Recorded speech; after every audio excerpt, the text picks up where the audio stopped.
Like to think so.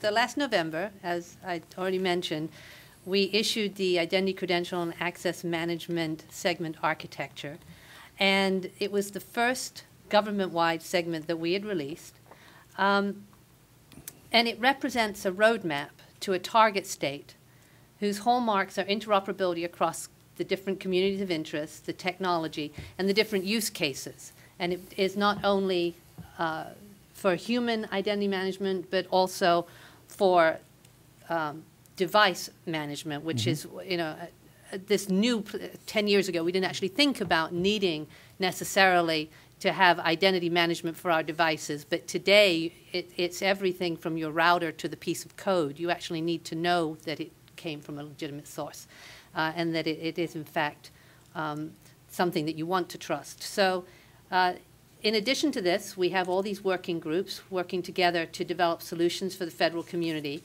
And what this roadmap does is it identifies a target state and it identifies a set of transition activities. So now we are really all aiming at that same goal state, we're going to the same place. We've identified what you need to do to get there. Different agencies are at different places along the continuum. We recognize that the Department of Defense, for instance, is way out ahead, and there are others of us that are lagging behind a little. Some of us have been, moved a little bit along that line. Others of us are literally starting from scratch. And so agencies can determine where they are and then determine which of these transition activities they need to concentrate on. And we have several working groups. We have a citizen outreach focus group tackling the problem of making meaningful government services available to 240 million adults in America.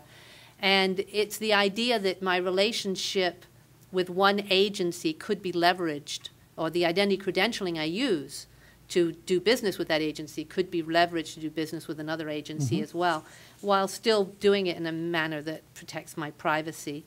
We also have a group called the Trust Framework Evaluation Team working with the Open Identity Exchange and Kantara to establish processes for industry to self-regulate identity providers and the provision of identity services that will in turn meet federal needs as described in the guidance that was issued back in 2003, the e-authentication guidance, which is still in effect for all of us. And then, of course, we have a very robust federal PKI which provides strong credentialing and has some good partnerships with industry that actually will be the trust anchor for the new identity credentials that are being issued.